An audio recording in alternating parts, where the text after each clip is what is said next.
This video was brought to you by GeneralPack.com, making power systems intuitive, open, and free to everyone, everywhere. Consider subscribing and supporting through patreon.com/generalpack. This is the mechanism for you to support us financially so we can continue making high-quality power system video tutorials. Our corporate sponsor for this topic is AllumiaX.com from Seattle, Washington. Contact them for industrial and commercial power system studies.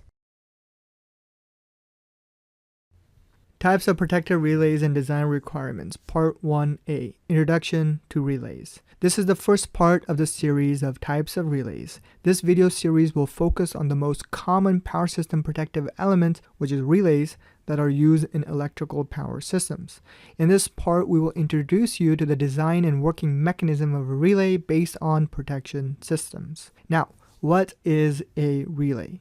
It is a device that detects a fault and initiates the operation of a circuit breaker to isolate the defective part of the system. The relays detects an abnormal condition in an electrical power system by constantly measuring the voltage and current through instrument transformers that are CTs and PTs, which are different under normal and faulted conditions. The electrical quantities which may change under a faulted condition are voltage quantities, currents, frequency, and phase angle. For example, if there's a short circuit, a very high current will flow in the line, and if there's a voltage sag, the line voltage will drop. Now, through the changes of one or more of these quantities, the protective relays are able to detect the abnormality, typically a short circuit, and their presence, type, location, and other very useful information. Having detected a fault through the instrument transformers, the relays operate or enable the trip circuit of the circuit breaker. This results in the opening of a circuit breaker and disconnecting the faulty segment of the line. Now, let's move forward to see a typical relay protection scheme and discuss how it works.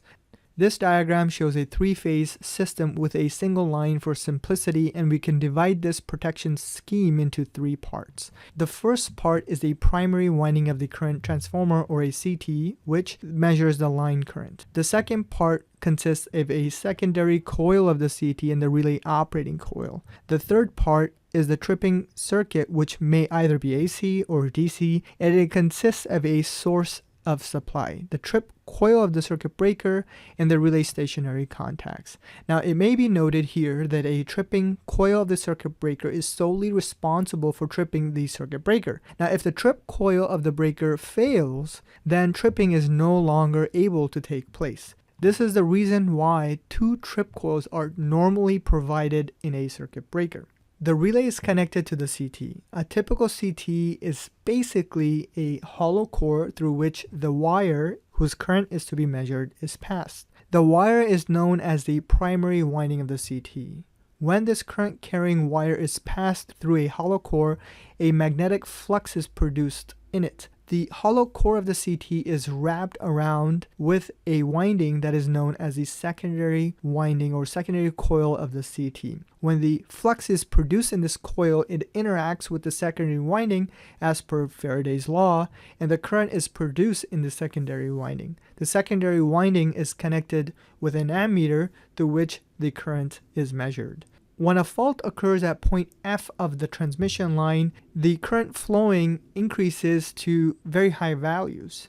It could be 2 times the maximum load current and up to 20 times or even greater in certain cases. It is not possible for the relay to measure current and voltage of such magnitude due to its low pickup rating.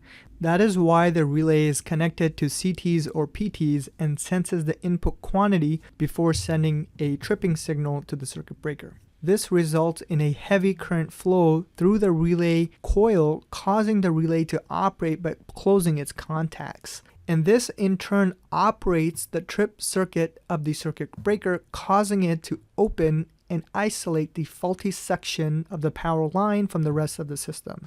In this way, the relay ensures the safety of the equipment from damage by isolating the faulty part and the stability of the overall system, which continues to operate in normal condition. Now, if the faulty section is not cleared quickly, typically measured in cycles or 1/60th of a second, then the chances of cascading outages increase, which is detrimental to the power system. That is all for part 1A of this series. In the next part, we will talk about some of the basic design requirements that should be considered when designing a protective relay.